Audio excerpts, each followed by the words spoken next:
Hello student, मैं engineer Raj Prakash Pandey आपका surprise online learning centre पर स्वागत करते हैं। आज हम लोग जो है 12th मैथ में एप्लीकेशन ऑफ डेरिवेटिव्स पढ़ेंगे, अवकलज के अनुप्रयोग। इसमें सबसे पहले आपको ये देखना है कि इसमें एप्लीकेशन ऑफ डेरिवेटिव्स में क्या क्या पार्ट्स हैं, हमको किस तरीके से पढ़ना है। फिर हम स्टार्ट करेंगे फर्स्ट पार्ट से। तो यहाँ पे आपके जैसे एप्लीकेशन ऑफ डेरिवेटिव्स में आपको सबसे पहले यहाँ पर increasing and decreasing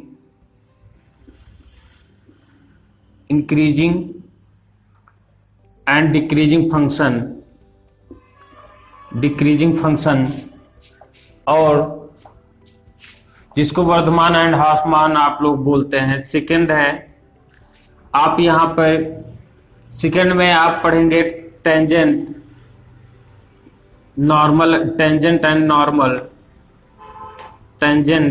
and normal. Third parts में आप पढ़ेंगे मैक्सिमा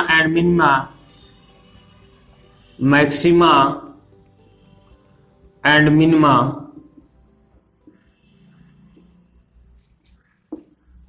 यहां पे फोर्थ पार्ट आपका होगा एप्रोक्सीमेशन।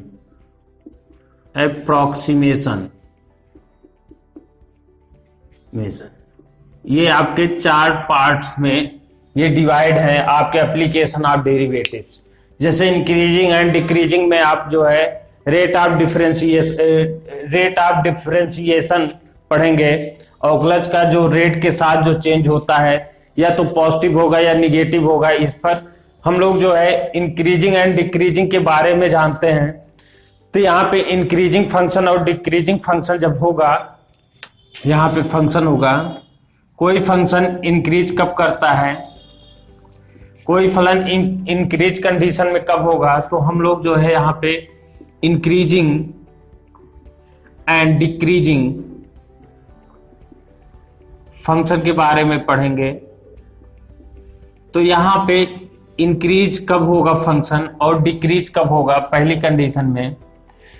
यहाँ पे दो पॉइंट्स हैं फंक्शन। एक तो यहाँ पे इंक्रीज, ये आपका सडनली जब इंक्रीज करता है तो वहां पर आप बोलते हैं strictly increase.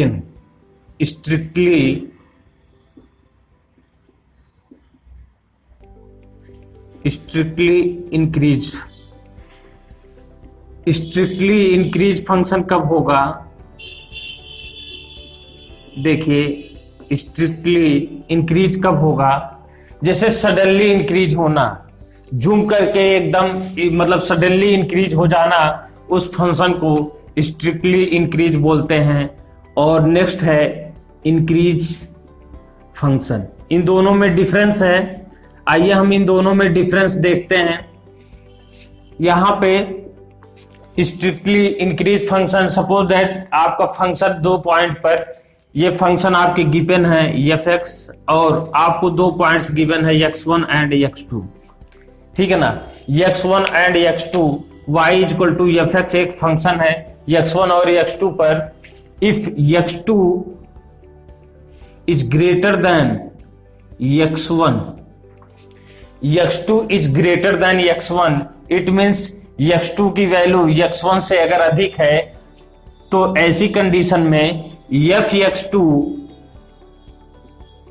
Is greater then f(x1), ठीक है ना। इस कंडीशन को हम बोलते हैं strictly increasing of the function. Function जो है स्ट्रिक्टली इंक्रीज करेगा, ठीक है ना। यदि आपका जो है यहां पे x2 is greater then x1, ऐसी कंडीशन में x2 is greater then x1 and यहां पर फंक्शन की जो वैल्यू होगी f(x2) is greater than equal to f(x1), this condition is the increase of function. इस पॉइंट पर फंक्शन क्या होगा, इंक्रीज होगा। इट मीन्स अब इन दोनों में हम ग्राफ के द्वारा समझेंगे कि अब यहाँ पे क्या है, x2 और x1 अगर ग्रेटर देन है, यहाँ पर भी x2 और x1 ग्रेटर देन है, तो ऐसी कंडीशन में f(x2) की जो वैल्यू होगी वो बहुत मतलब सडनली इंक्रीज कर जाएगी f(x1) से, ठीक है ना, जूम इंक्रीज कर जाएगी। और यहां पर f(x2) is greater than f1 is equal to f1, मतलब अप्रोक्सीमेटली ग्रेटर देन तो होगा, बट ये अप्रोक्सीमेटली लगभग f(x2) मतलब ये फर्स्ट पॉइंट पर जो फंक्शन की वैल्यू होगी उसके इक्वल होगी। तो ऐसी कंडीशन में हम इंक्रीजिंग फंक्शन बोलते हैं। अब यहां पर हम दोनों कंडीशन को हम ग्राफ के द्वारा समझेंगे। तो यहां पे आइए हम लोग जो है ग्राफ ड्रॉ करते हैं। सपोज दैट यहां पर एक हमने ग्राफ बनाया, जैसे यहां पे एक कर्व हमने ड्रॉ किया ऐसी कंडीशन पे, जैसे सपोज दैट यहां पर एक पॉइंट है x1 पर f(x1) की वैल्यू ये होगी। देन सेकेंड पॉइंट ये एकाएक बढ़ जाता है, ये सडनली जो है इसकी वैल्यू जो है बढ़ जाती है। तो x2 पर फंक्शन की वैल्यू f(x2) इस कंडीशन पे आप देख रहे होंगे कि जैसे जैसे ये पॉइंट आप इंक्रीजिंग टर्म में है, पॉइंट x1 से x2 पॉइंट के बीच आप देखेंगे x2 की वैल्यू जैसे आती है तो इस फंक्शन की वैल्यू सडनली जो है इंक्रीज हो जाती, सडनली मतलब जूम करके इंक्रीज हो जाती। जैसे कोई वस्तु आप ऊपर से फेंकते हैं, एकाएक नीचे आ जाती है, मतलब टूटने के बाद एकाएक सडनली जो है नीचे आना। तो इसका मतलब इस पॉइंट से point A and point B, point A और बी के बीच देख रहे होंगे ये जो ग्राफ है सडनली बहुत तेजी से इंक्रीज हुआ है। इसका मतलब f(x2) की जो वैल्यू है f(x1) से सडनली इंक्रीज हो गई है। तो ऐसी कंडीशन को हम, इस ग्राफ को हम बोलते हैं स्ट्रिक्टली इंक्रीज कर रही है, फंक्शन जो है स्ट्रिक्टली इंक्रीज करेगी। इस चीज को आप जो है नोट कर लीजिए। देन अब यहां पर हम इस कंडीशन की बात करते हैं। देखिए इस चैप्टर को आप अच्छे से अगर आप पढ़ते हैं, स्टेप बाय स्टेप सारे पॉइंट को समझ के आप पढ़ते हैं तो सारी चीजें आपको समझ में आएगी। अब इसका मतलब क्या है कि यहां पर x2 पॉइंट पर f(x2) की वैल्यू और x पॉइंट पर f(x1) की वैल्यू लगभग f(x2) की वैल्यू तो मतलब यहां पे अधिक होगी, लेकिन लगभग अप्रोक्सीमेटली इसके लगभग होगी फर्स्ट वाले पॉइंट पर जो फंक्शन आपने निकाला था। तो इसका लगभग ग्राफ ऐसे ड्रॉ करेंगे आप।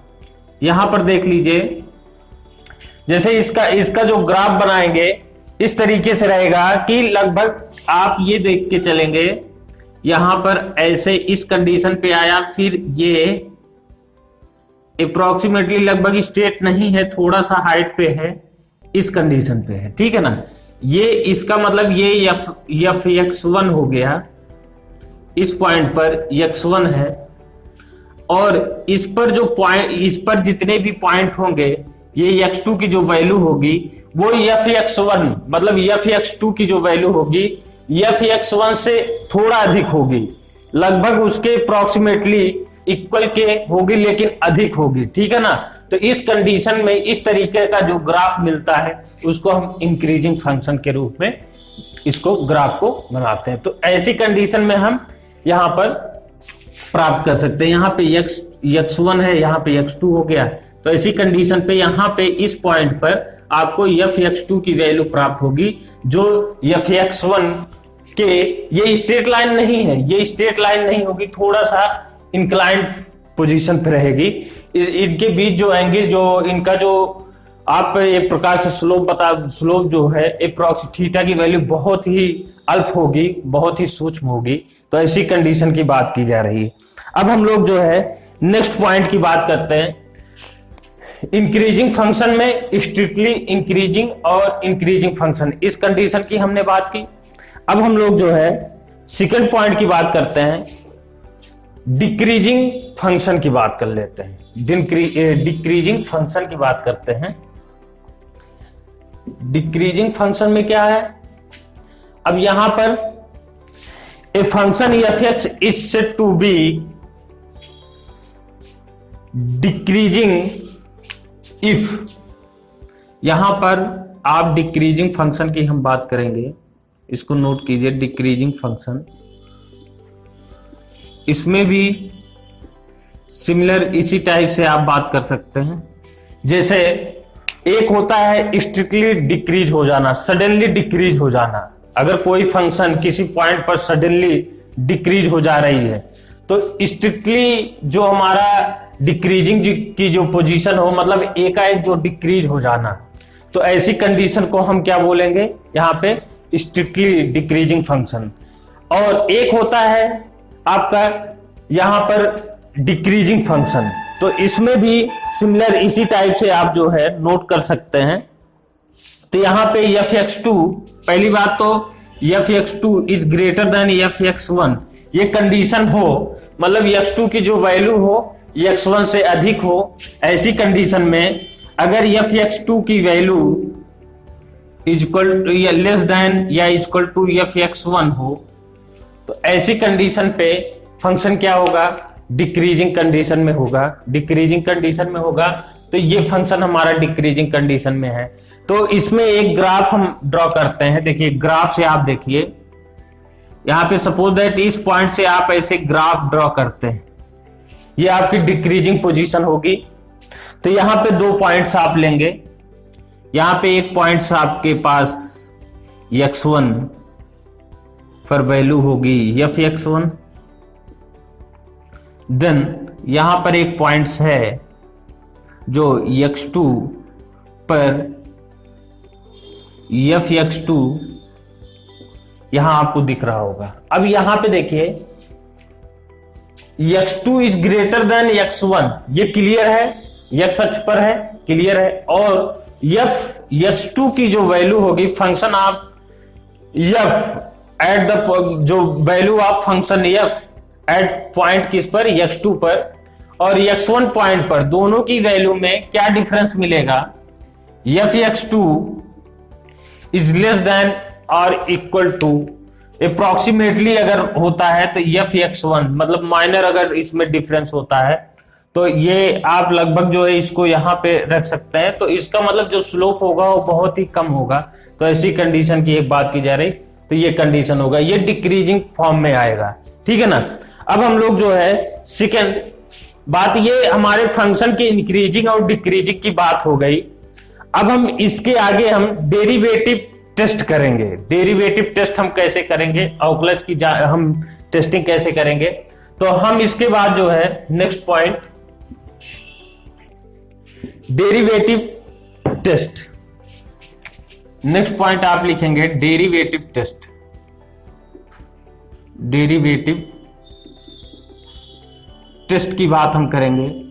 अब इसमें डेरिवेटिव फंक्शन का अगर हम डेरिवेटिव निकालेंगे तो अगर किसी पॉइंट पर अगर हम उसकी वैल्यू निकालें डेरिवेटिव की, तो ऐसी कंडीशन में यहां पर आपको यहां पे F dot X at point X equal to 0 sorry greater than 0, then this condition पर एफ डॉट एक्स, अगर यहां पे एफ डॉट एक्स का मतलब आप लोग समझ रहे हैं, एक्स के सापेक्ष विथ रिस्पेक्ट टू एक्स के सापेक्ष आप डिफरेंशियल करें और उसकी वैल्यू 0 से अधिक आए, तो ऐसी कंडीशन को हम बोलते हैं इंक्रीजिंग फंक्शन।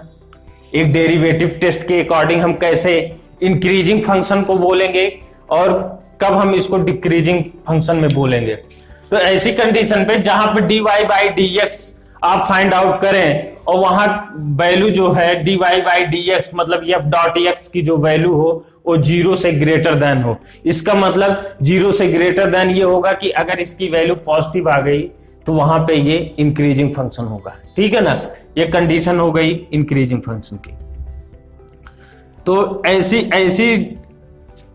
सेकंड कंडीशन ये आएगी इसी टाइप से, f डॉट x अगर आप फाइंड आउट करें इसकी वैल्यू 0 आए, इट मीन्स यहां पे dy by dx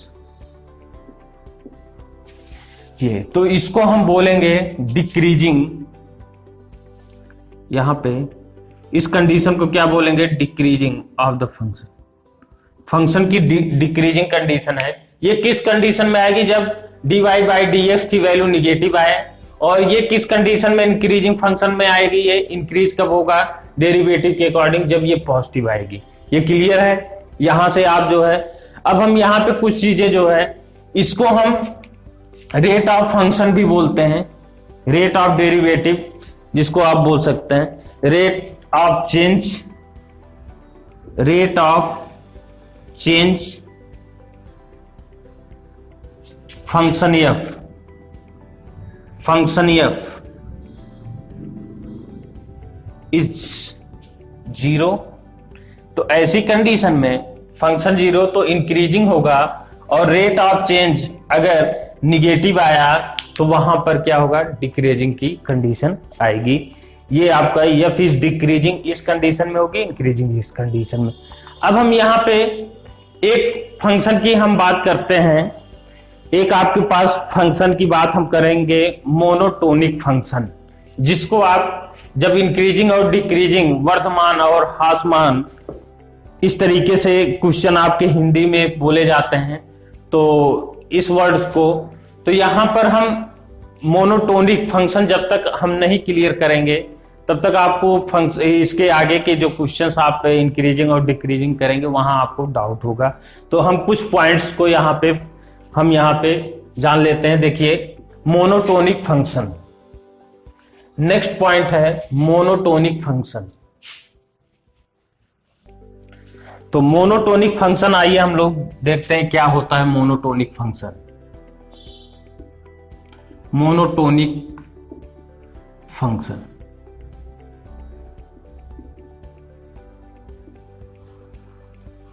monotonic function होता क्या है? मोनोटोनिक फंक्शन का मतलब होता है सिंगल बिहेवियर करना, मतलब सिंगल बिहेवियर करना, या तो इंक्रीज होगा या तो डिक्रीज होगा। ऐसा फंक्शन जो या तो इंक्रीज करेगा, ओनली या तो इंक्रीज करेगा या तो केवल डिक्रीज करेगा। ये केवल सिंगल बिहेवियर का मतलब होता है इसका। मोनोटोनिक का मतलब हो गया सिंगल बिहेवियर। इसका जो व्यवहार होगा वो कैसा होगा, सिंगल होगा।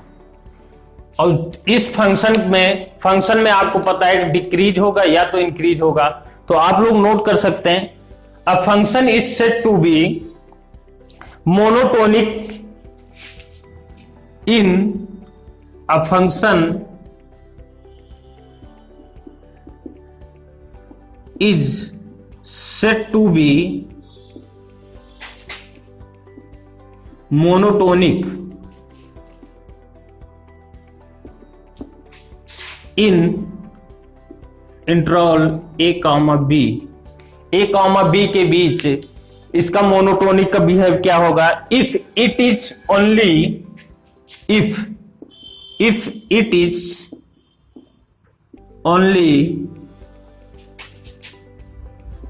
increase or only decrease of the function decrease in किसमें, इंटरवल a, b के अंदर या तो फंक्शन इंक्रीज करेगा या तो डिक्रीज करेगा। ऐसी कंडीशन को हम मोनोटोनिक फंक्शन बोलते हैं। अब मोनोटोनिक फंक्शन में आपके कुछ कंडीशंस हैं, जिसमें हम यहां पे मोनोटोनिक फंक्शन में आपको हम फिगर के अकॉर्डिंग हम बताना चाहते हैं। तो यहां पे सपोज दैट हमने एक फिगर यहां पे ड्रॉ किया,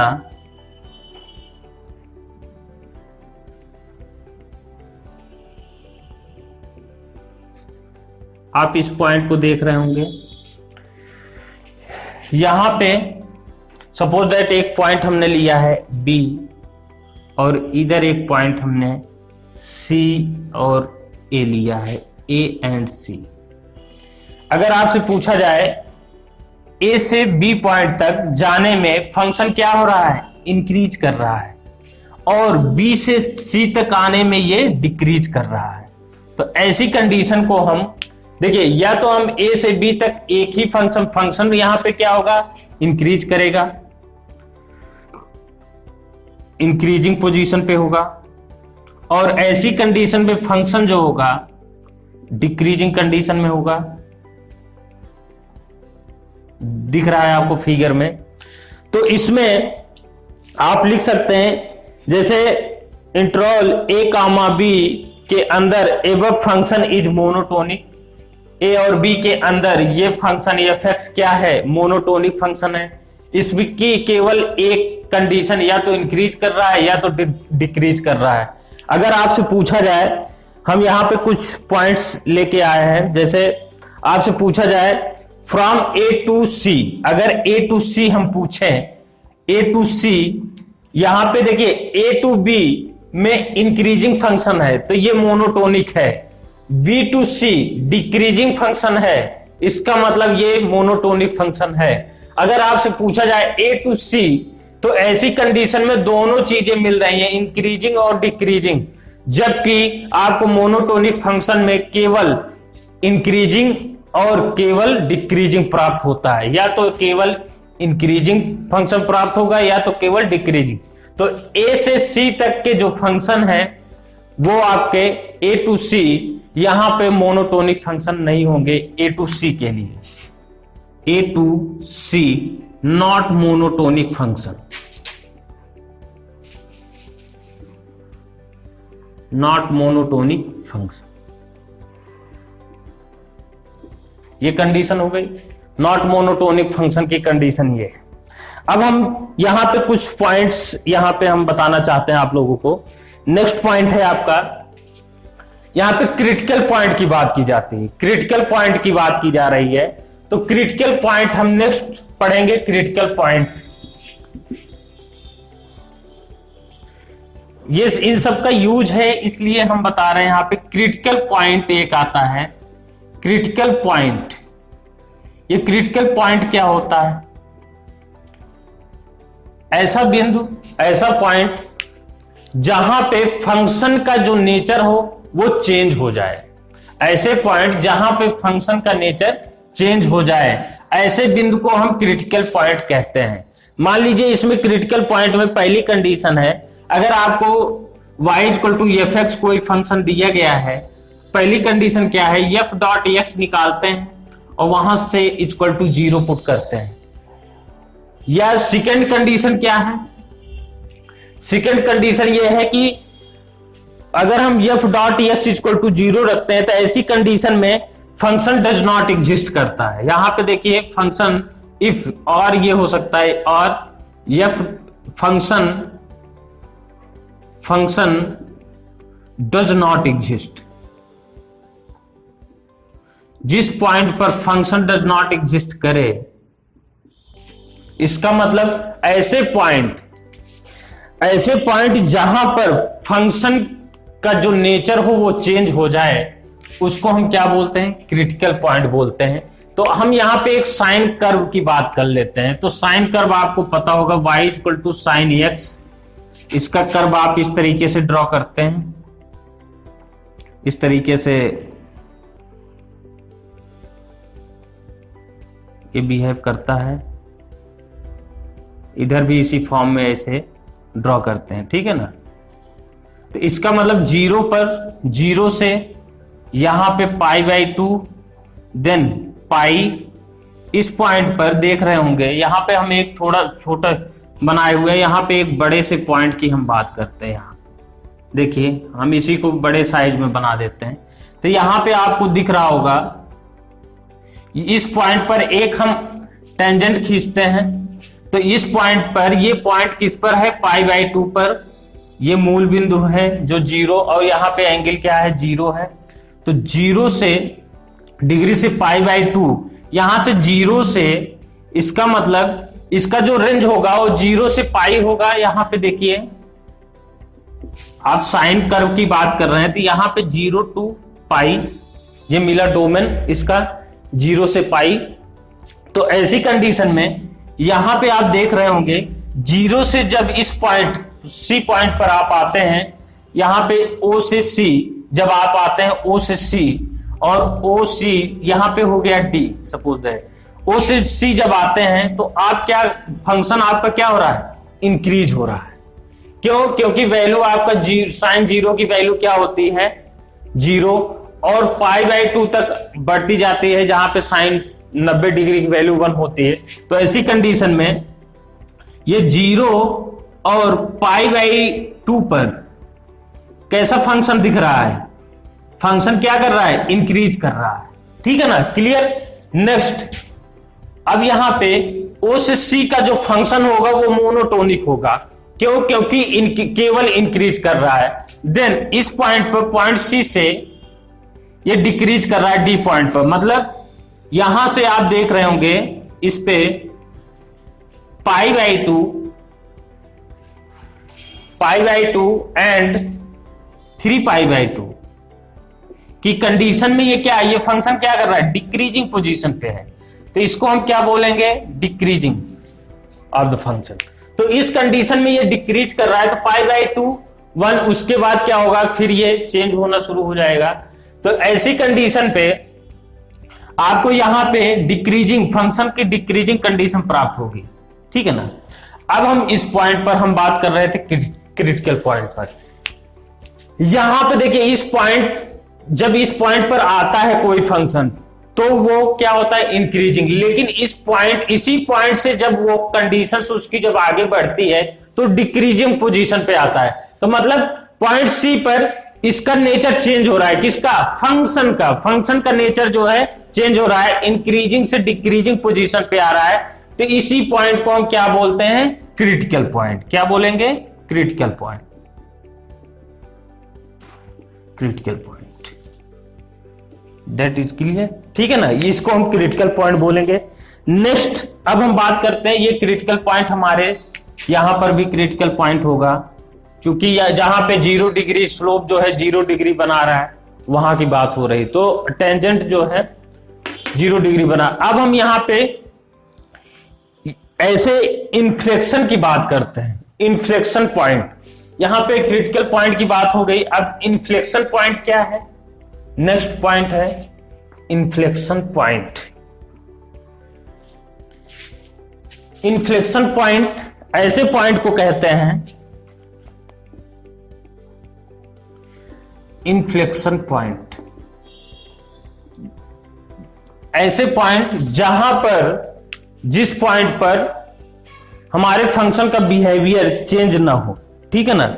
नेचर जो है चेंज ना हो, ऐसे क्रिटिकल पॉइंट को हम इन्फ्लेक्शन पॉइंट कहते हैं, जहां पर उस फंक्शन के पॉइंट, जैसे फंक्शन का जो नेचर है वो चेंज नहीं होता है, उसको हम क्रिटिकल पॉइंट बोलते हैं, वो इन्फ्लेक्शन पॉइंट बोलते हैं, उसको हम इन्फ्लेक्शन पॉइंट बोलते हैं। ठीक है ना? इन्फ्लेक्शन पॉइंट जहां पर फंक्शन का नेचर चेंज ना हो, डज नॉट चेंज, तो ऐसे को हम क्या बोलेंगे? ऐसे क्रिटिकल पॉइंट को हम इन्फ्लेक्शन पॉइंट बोलते हैं। जैसे यहां पे एग्जांपल ले लीजिए, y इक्वल टू एक्स की पावर 3 का ग्राफ आप लोग बनाए होंगे। तो यहां पे देख लीजिए, इस टाइप से, कहीं इस टाइप से बना होता है, ऐसे बना होता है ग्राफ, इस टाइप से ड्रॉ किया होता है। तो मतलब यहां पे आप देख रहे होंगे कि इस पोजीशन पे, इस पॉइंट पर आप देख रहे होंगे x इक्वल टू 0 पर, यहां पे f डॉट x निकाले होंगे तो 3x², तो इसको आप 0 रखेंगे तो यहां पे f dot x equal to 0 put करेंगे तो x equal to 3x² equal to 0, then x equal to 0 आया होगा।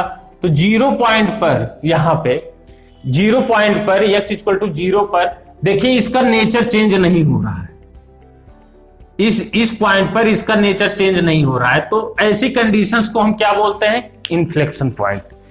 तो अब हम लोग जो है नेक्स्ट पॉइंट की बात करते हैं, थर्ड पॉइंट। यहां पे हमको कंडीशंस प्राप्त होते हैं। नेक्स्ट, अब हम आते हैं, जैसे सपोज दैट यहां पर एक क्रिटिकल पॉइंट दे दिया गया है C1, C2, C3, ये 3 क्रिटिकल पॉइंट हैं। Critical point, in critical point पर सपोज दैट कोई फंक्शन है, अब उसका अगर रेंज नहीं दिया गया है, उसके रेंज को नहीं दिया गया है, तो उसको आप यहां पे मान सकते हैं कि जैसे अगर यहां पे तो गिवन है जैसे A और B, दो A, B इंटरवल में, तो यहां पे A हो जाएगा B। अगर सपोज दैट ये रेंज न दी हो, a, b जैसे इंटरवल न दिया हो, तो ऐसी कंडीशन में C1, C2, C3, C1, C2 and C3 इस तरीके से आप ले लीजिए, तो यहां पे हो जाएगा आपका C3, C2 एंड C1। ऐसी कंडीशन में अब किस पॉइंट से यहां पे इंक्रीजिंग और डिक्रीजिंग की बात करें, तो यहां पे प्लस, यहां निगेटिव, यहां प्लस, यहां निगेटिव, ऐसी कंडीशन आ गई। तो ऐसे सिचुएशन में आपको पता है कि B से C तक यहां पे पॉजिटिव प्राप्त हो रहा है, तो इसका मतलब f.x जो फंक्शन है वो ग्रेटर देन 0 है, इसका मतलब इंक्रीजिंग होगा क्योंकि पॉजिटिव है। यहां पे C कंडीशन क्या है, यहां पे C3 और B के बीच यहां पे पॉजिटिव फंक्शन प्राप्त हो रहा है, तो ये इंक्रीजिंग पोजीशन पे है। एंड सेकेंड पॉइंट है f.x is less than 0, then decreasing condition, इसका इंटरवल कितना है, इसकी सीमा कितनी, किसके किसके बीच जो है ये माइनस हो रहा है, C2 and C3। Then third point similar इस तरीके से f.x is greater than 0, then increasing position. ये पॉइंट दिए गए हैं किनके किनके बीच जो है इंक्रीजिंग और डिक्रीजिंग की कंडीशन बन रही है। फोर्थ पॉइंट यहां पे f.x is less than 0, then decreasing position, इसको हम बोलते हैं यहां पे a, C1। अब ऐसी कंडीशन पे आपको दिख रहा होगा ये दो पॉइंट्स ऐसे हैं जहां पर इंक्रीजिंग की पोजीशन मिल रही है और दो पॉइंट्स ऐसे हैं जहां पे डिक्रीजिंग की पोजीशन प्राप्त हो रही है। तो ऐसी कंडीशन को देखते हुए हम इंक्रीजिंग और डिक्रीजिंग पोजीशन लेंगे। अगर सपोज दैट यहां पर एक लाइन हम ऐसे ड्रॉ करें, A एंड B इंटरवल दिया है, यहां पे C1, C2 एंड C3 इस कंडीशन में दिया गया है, तो यहां पे plus minus minus and plus. तो यहां पे आपको बताना है किस पॉइंट पर, किस इंटरवल के अंदर जो है पॉइंट ऑफ इन्फ्लेक्शन होगा। पॉइंट ऑफ इन्फ्लेक्शन किस पे होगा, C2 पर, क्योंकि इधर भी माइनस है इधर भी माइनस है, तो यहां पे नेचर चेंज नहीं हो रहा है, फंक्शन का नेचर चेंज नहीं हो रहा है, माइनस लेफ्ट साइड भी है माइनस राइट साइड भी है। तो डिक्रीजिंग पोजीशन पे पॉइंट के लेफ्ट और राइट दोनों है, नेचर चेंज नहीं हो रहा है, तो C2 point is the inflection point. ठीक है ना। इस तरीके से आपको जो है क्वेश्चन जो है कर सकते हैं, सारे क्वेश्चंस इसमें जो है। तो हम नेक्स्ट आपकी क्लास में इसकी जो थ्योरी हमने बताई है, नेक्स्ट क्लास में आपको हम टेंजेंट एंड नॉर्मल के पोजीशन को बताएंगे। तो उसके पहले हम टेंजेंट और नॉर्मल से पहले हम इसके कुछ एग्जांपल्स एक दो करा देंगे, उसके बाद आप नेक्स्ट क्लास में आप एग्जांपल्स को देख लेंगे। ये थ्योरी आपका इंक्रीजिंग एंड डिक्रीजिंग फंक्शन को हो गया। हम नेक्स्ट क्लास में मिलते हैं। Okay, thank you.